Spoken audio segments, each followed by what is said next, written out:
Hi, and welcome to my video and welcome to my studio. My name is Sylvain Rochon from HomeStudioLogic.com. So if you're wondering how you can turn your recordings into an analog sounding mix, let me show you how it's done.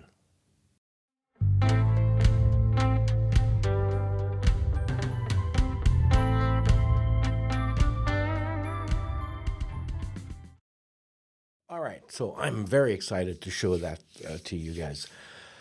All right, we are in a session right now. I've got a mix, a static mix has been done. Levels have been set.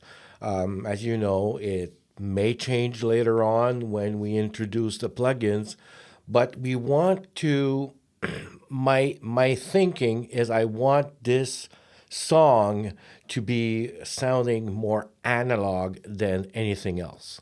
So let me show you what I do to make sure that it's got that analog flavor. First things first, I'm going to choose, I'm going to choose all the tracks. And I'm going to introduce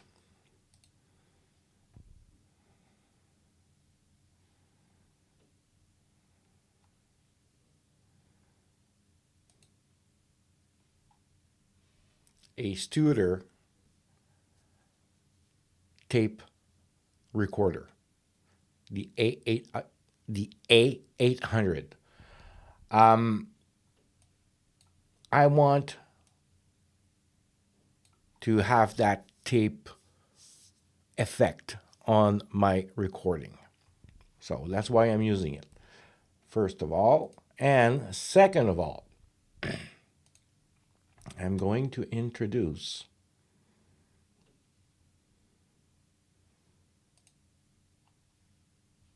the SSL 4000 preamp on every channel.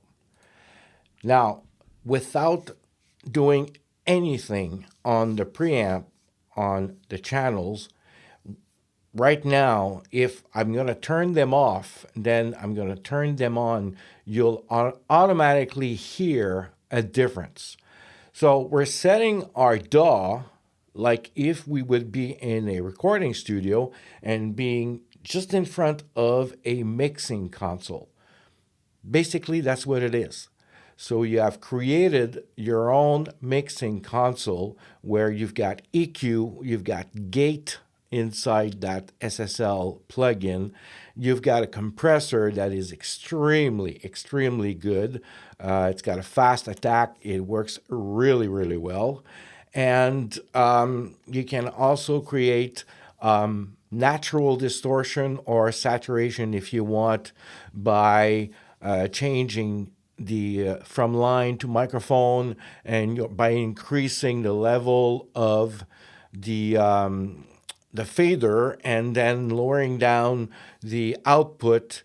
You bring in some natural saturation that comes exactly from the board. So we'll talk about this is the board. So I'm going to turn the plugins off. I'll have you listen to a part of the song, and then I'll turn it on while it's playing.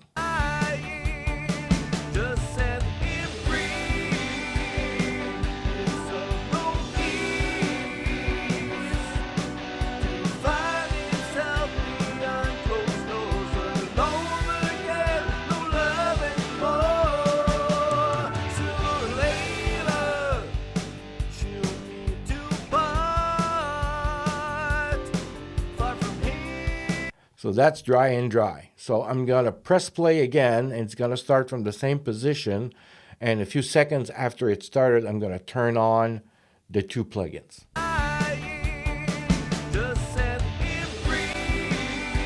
Tape is on.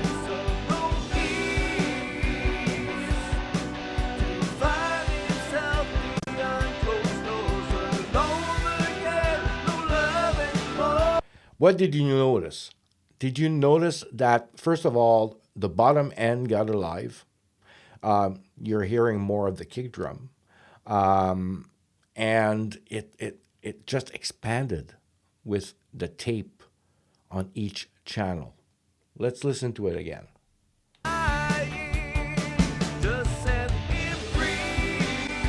Now it's on.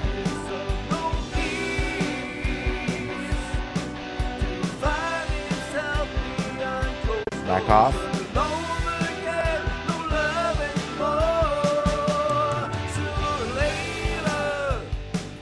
Back on.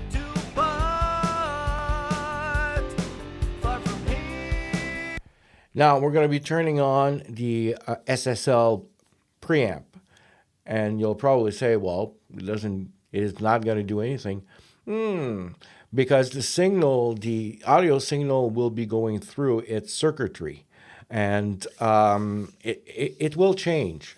It's going to be subtle, but you will hear a difference. So let's press play. It's going to start at the same position.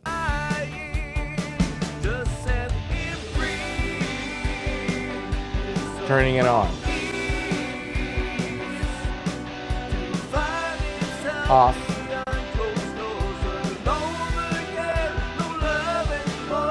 Back on.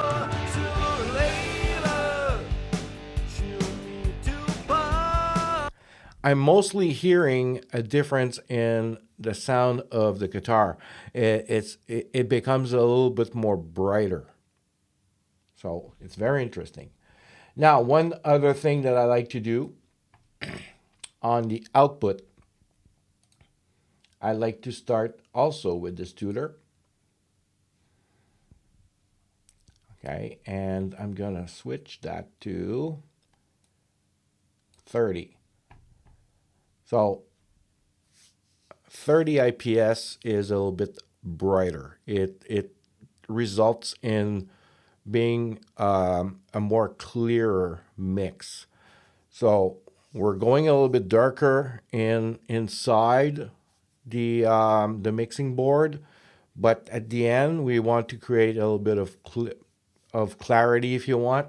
So that's what I'm going to bring to the table by turning that on. So I'm going to take it out, press play, and I'm going to take it in.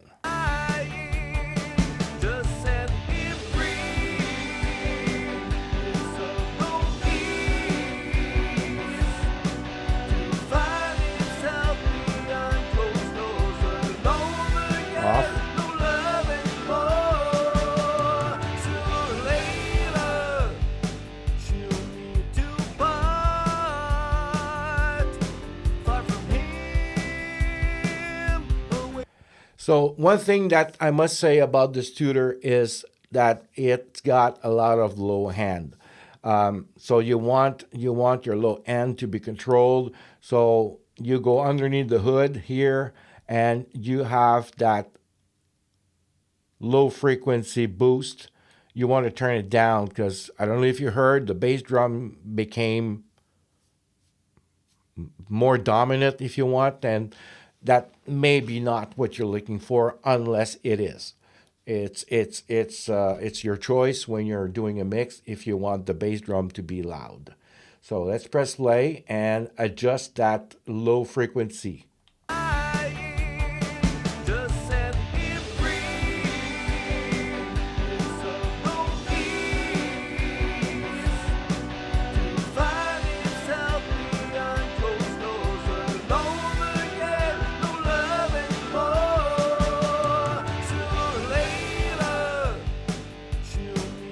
Now, another thing that you may want to introduce to this mix is in 1990 and the years before, they had some tape noise. So you may want to introduce tape noise to your mix if you really, really, really want to get that analog feeling. My personal choice, I prefer not to have it because you can actually hear it. So when it comes to a silent portion of your song, you can actually hear it like a tape. So this is right here. You can turn on the noise if you want. So let's do it just to show you. All right. You can actually just hear it with no music. It brings in just a little bit noise. Off. I don't know if you can hear it on the video, but I can hear it here. So let's press play with the noise on, and I'll turn it off while it's playing.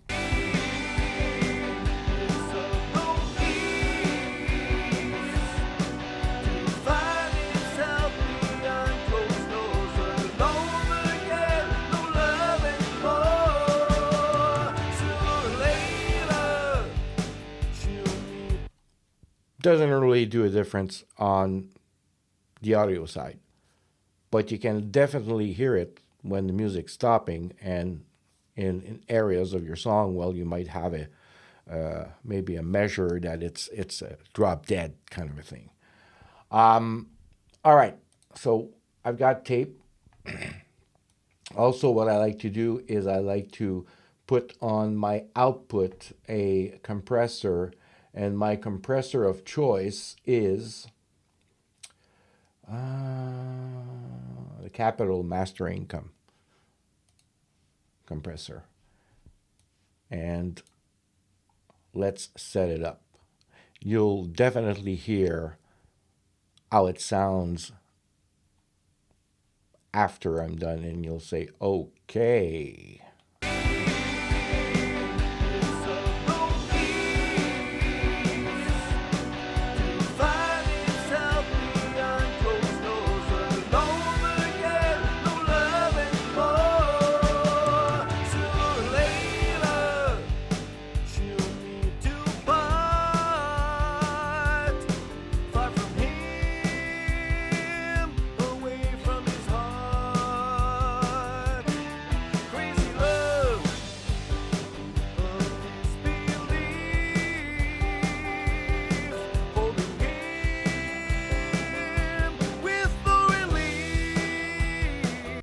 You can see the needle barely moving, and that's okay. You don't want it to move too much. You want to compress, but just a little bit, because remember, you're going to do your mix, and you don't want the compressor to falsify, if you want. I don't know if it's a word, but you don't want to have your compressor leading you in the wrong way. Now, the magic of that compressor.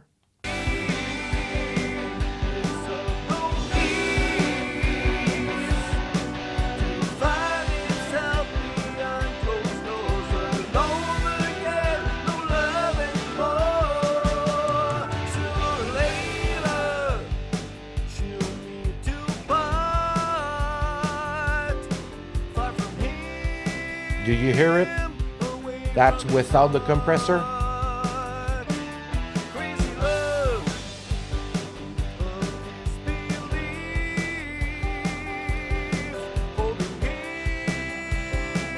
So it's subtle, but with that saturator on, it really, really brings out the detail of your mix. And just remember that we did not do any EQing, nothing on the actual mix. Interesting, eh? And I've seen some guys, they actually leave the gain up a notch so that it really increases the level just a little bit. So let's do that. I'm going to turn it off.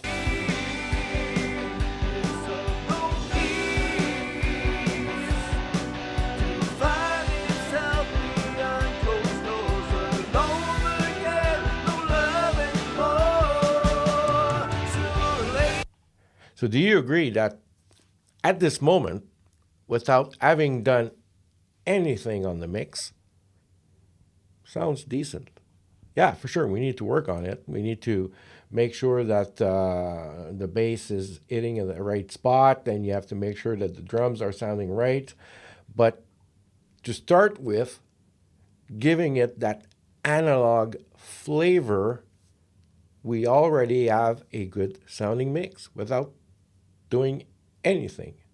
So if you go to your drum kit, just for example, and it's right here, and we solo it, and we listen to it.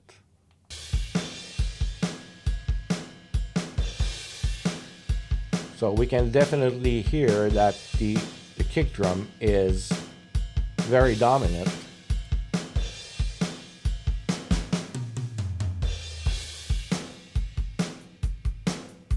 On this song, I technically want a little bit more of the kick in.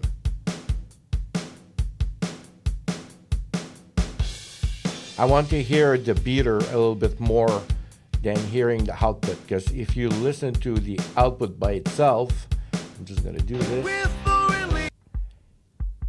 So that's the output. So it's really the sub portion of the bass drum. The front microphone gets the beater. So it's a little bit more attack if you want. And you put them both together. So in this song, I like to have the beater a little bit louder so that you can technically hear the beater hit the bass drum. That's what I want. So again, if it's your mix, you might want to mix that drum kit differently, but that's how I want to mix it.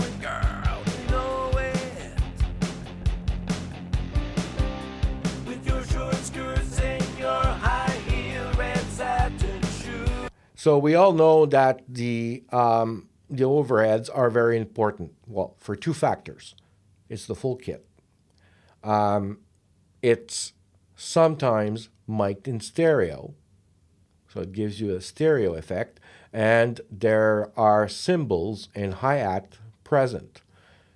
You have to be careful though, because it's very easy to take your overheads and have some very harsh cymbals. So you have to be careful not to create that issue for you. So let's pull out the SSL and solo this track, and let's put some compression on it. Not too much, but just a little bit.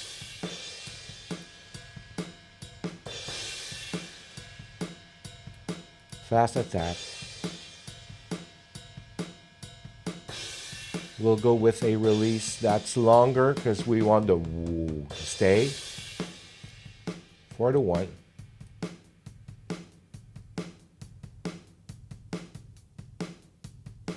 I only want the light to flicker like this.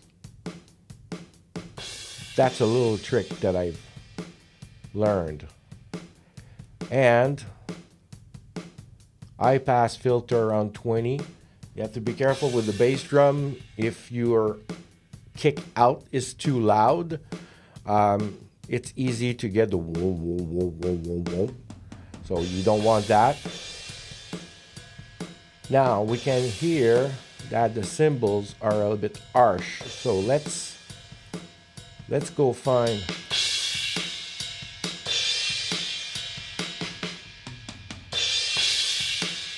around here.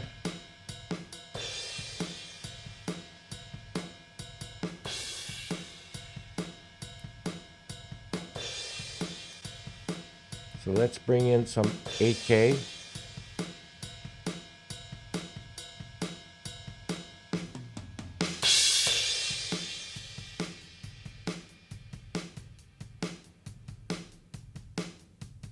We're going to take out some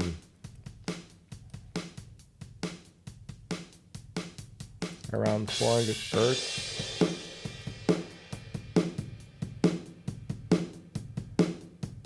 That boxy sound.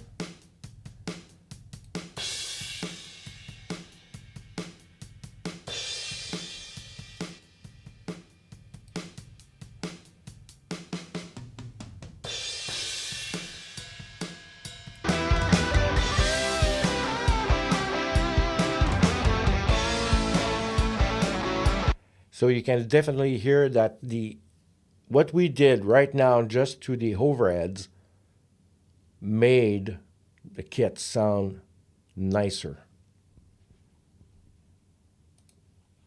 That's interesting.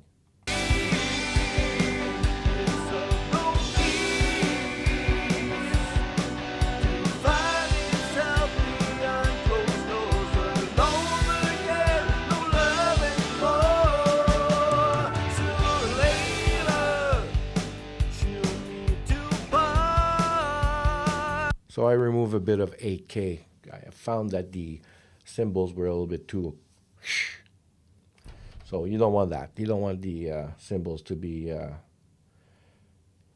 annoying if you want. And now you want to work on, let's say you want to work on the snare drum. Well, you can pull up the snare drum.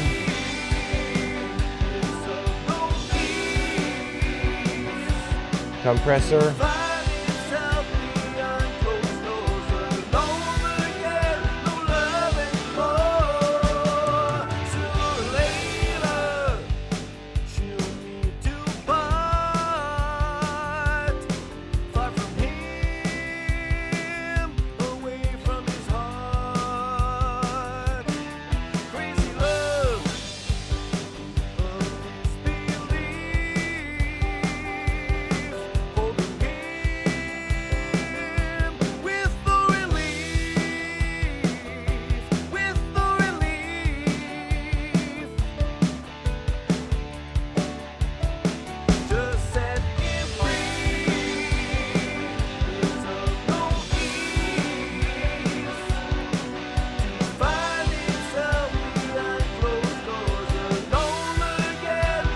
A little bit of 5K.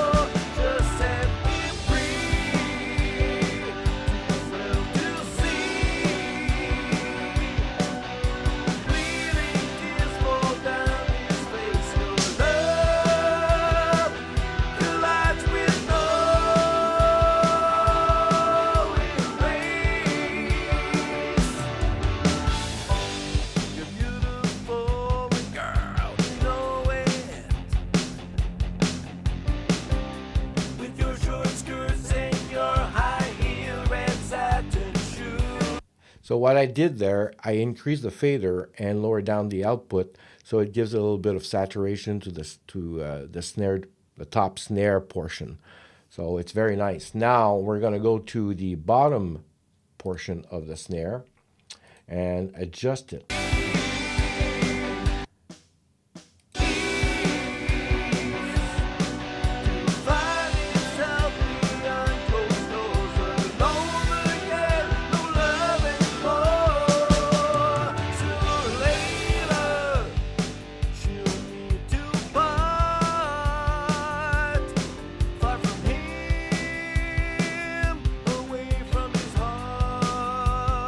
That sounds pretty cool. I'm not going to use anything right now on the bottom snare. I think that it's doing its job. And we're early on to the mix. So I don't feel that I need to do anything else right now. And that's about it for now. So if you like content like this, I recommend that you, if you want, you subscribe to my channel, give me a thumbs up. And I'm probably going to continue on this mix on the future videos, so you can actually see how I mix the bass and how I mix the full kit with all the toms and everything. Then afterwards, I'll go to the guitar and so on and so forth. So this song is actually already mixed, and but hey, I'm here to help, and if showing you this, if showing this to any one of you, and if it helps you in any way, well, good. That's fantastic. Again, my name is Sylvain Rachon from HomeStudioLogic.com, and I'm happy to help you. And please leave me comments. I like the comments. If you want to ask questions, I will answer them. It's not a problem. If you don't have a question and you just want to comment on my video, and if you did try whatever I presented here, and you liked it, I'd like to know about it. So leave me a comment. Till next time, on the next video, I wish you well, and thank you for watching.